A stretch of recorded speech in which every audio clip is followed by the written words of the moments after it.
Jesus is the answer for the world today. Above him there's no other. Jesus is the way. Jesus is the answer for the world today. Above him there's no other. Jesus is the way. Love is the answer. Love is the answer for the world today. Above him there's no other. Hey everybody, welcome back to the Sunday Soup. And I'm glad you guys are here because today, come on for the natural light, okay? Yes, today I'm going to be sharing my story. So without further ado, let's get into it.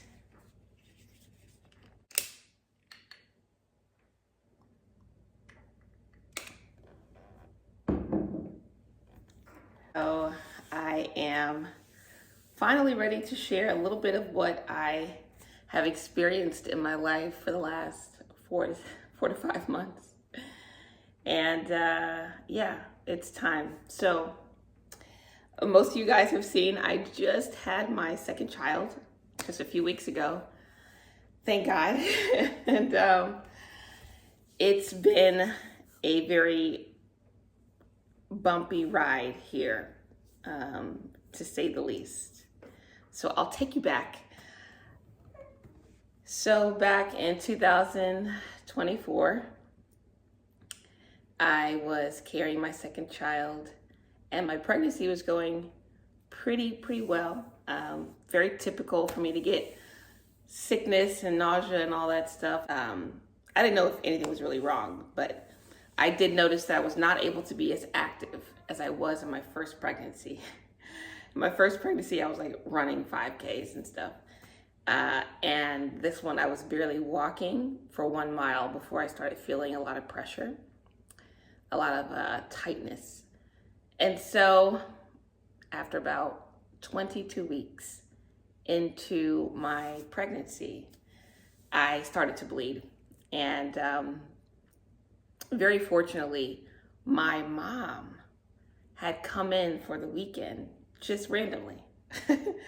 But we all know that things are not random. God is definitely at play in what and how things unfolded. God was definitely at play. That my mother ended up being here that weekend when my body started to go haywire. So I started bleeding and I was nervous and I was okay, what do I do?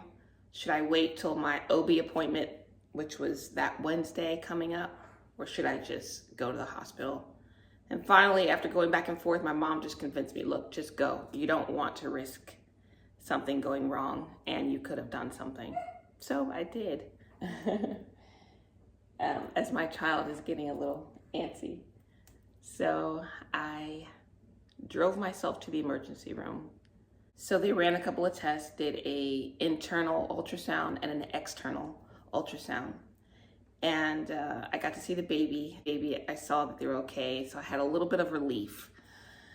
And then the nurse comes in, I'd say about 30 minutes later, the nurse comes in to triage where they were holding me. And the energy she came in with was like, something is wrong, which we knew, but we didn't know what was wrong. But she goes, I know you have a lot of questions, but I need to flip your bed to an incline so your head is toward the earth and your feet are toward the sky. And then I need to get a catheter in you because they don't want you to move at all. Okay, all right, okay. So I'm in a state of panic. She flips the bed up, my feet go toward the ceiling. She puts a catheter in me. And this time, at this point, my husband is already there. He just had arrived and he's like, okay, we're just kind of trying to, keep ourselves together. And then finally the doctor walks in and she says, and this is just the epitome of bearer of bad news. Talk about somebody who has to give bad news. She goes, so you are experiencing painless cervical dilation.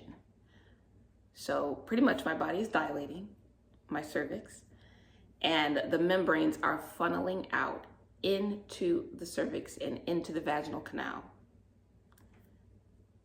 At this point, your only treatment is to do an emergency surgery in the morning, known as a cerclage.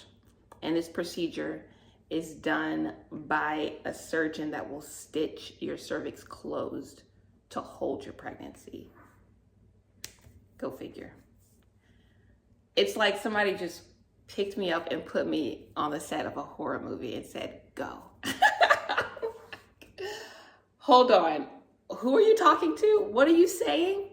And even the nurse is like, so in your first pregnancy, did you have a baby early? Was it preterm? I'm like, no, I had a baby at almost 41 weeks. Like, what's happening? It did not make any sense, but here we are, facing absolutely something that we could have never prepared for. And I was shaking. I was absolutely shaking. And I'm like, okay, I have to go into procedure while being pregnant. I was absolutely terrified. So the next morning, Sunday morning, they roll me into surgery, and my surgeon does my cerclage. And I just remember praying through the whole thing, through the entire thing, and talking to the baby, letting the baby know we're gonna get you here. It's gonna be a different road, but we're gonna get you here, and I'm gonna fight. I'm gonna fight to get you here. And I was hospitalized for 2 weeks until I reached 24 weeks pregnant, which is when they consider the baby viable. Before then, the baby would not, the baby was not viable. So if I would have went into labor, there was nothing that they would have been able to do. They would have allowed natural causes. So they kept me until viability. And after that, I went home on full bed rest until delivery. I was only 5 months pregnant. So for the next 4 months, I stayed in the bed. I could not cook. I could not sweep. I could not go to the grocery store. I could not go to church. I could not do anything. I just laid in a bed. I can't. I would have to do 20 videos to describe what that's like.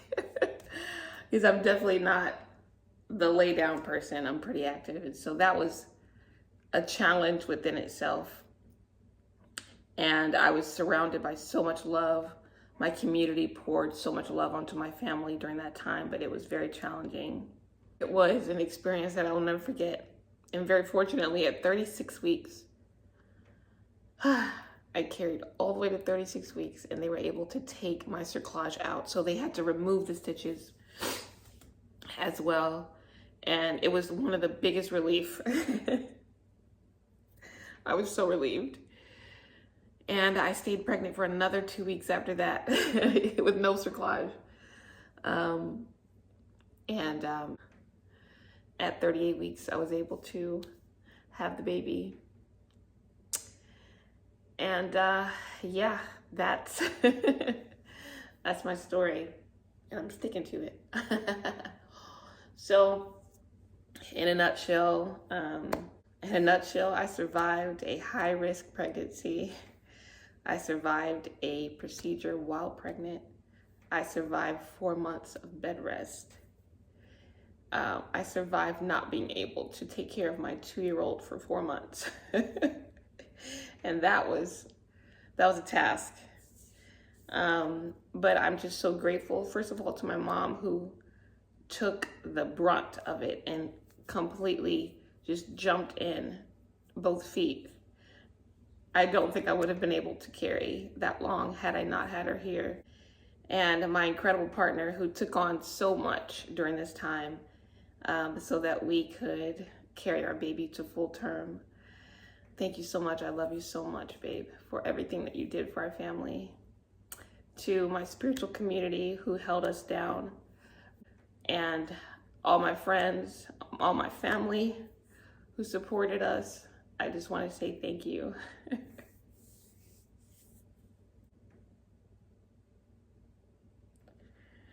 There's so much good that has come out of such a hard thing, and for that I will be eternally grateful for. There's always something good that's going to come out of hardship. And I've received so many gems, so many wonderful memories, even amongst the hard memories. I've seen the hand of God, and I've seen the heart of God. And I realize how fortunate that is, and how incredibly grateful I am that the baby is safely here and in our arms. And I'm just grateful. I obviously have a lot of healing to do. I'm recovering from 4 months of bed rest and birth, and now I'm in postpartum. So my body has been through a lot. Even after 1 month of bed rest, my body went through a lot of changes because I was already pregnant, and then I just started to lose weight. My husband would pick up my leg and my muscles would just be like this, you know. I was just losing so much muscle mass from not moving, from not walking a lot. So my body is been through a lot of stress. So I am gonna take this time to heal and recover and do the work and rest and decompress. During my time, I realized I didn't allow myself to do obviously regular things because I was afraid of irritating my cerclage. So I really didn't laugh a lot. I really didn't cry a lot. And when I did, it was very terrifying because I didn't want to, like I said, irritate my stitches because I had already relapsed once and I didn't want to relapse again. So there's a lot of emotion that I've held back that I now get to release.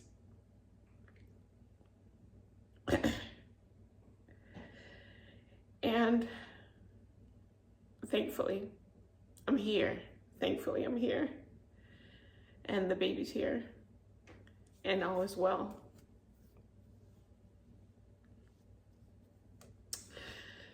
So thank you guys for being here.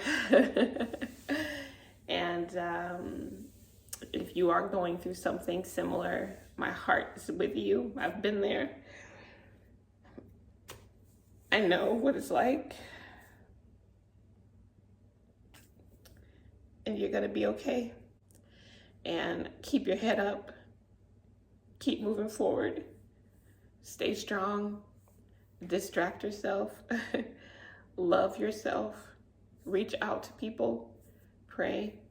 The list goes on. And I'm sure I'll continue to share a lot of the things that I've learned during this time of my life, this season of my life. And I don't think you can go through something like this and come out the same way, and I don't expect to be the same. So, yeah. Thank you guys for watching, and I hope you have an incredible week, and I will see you in the next video. Much love to you. Bye. Love is the way. Love. Which one do you want?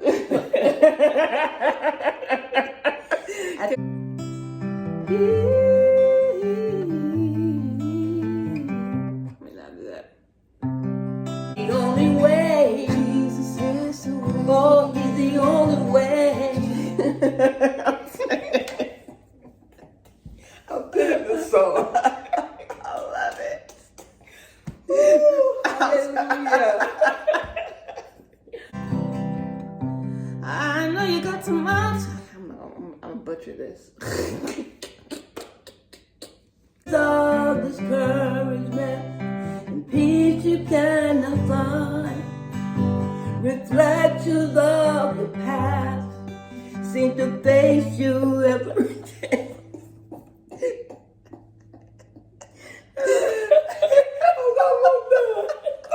You almost You almost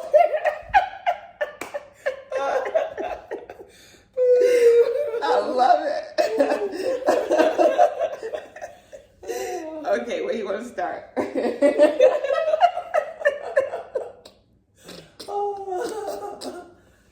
My phone.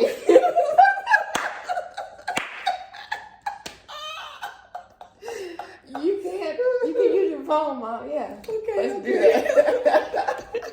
Mom, you are crazy. Woo! I love it. Jesus is the answer for the world today. Above him there's no other. Jesus is the way. Jesus is the answer for the world today. Above him there's no other. Jesus is the way. If you have some questions in the corners of your mind and traces of discouragement and peace you cannot find, reflections of your past seem to face you every day. But this one thing I do know, that Jesus is the way. Oh, Jesus is the answer for the world today. Above him there's no other. Jesus is the way. Love is the answer for the world today. Above him there's no other. Jesus is the way. Peace is the answer for the world today. Above him there's no other. Jesus is the way, truth and the light. Jesus is the way, he's the only way. Jesus is the way, he's the only way. Jesus is the way, you better believe that. Jesus is the way, he can set you free. Jesus is the way, he's the only way. Jesus is the way.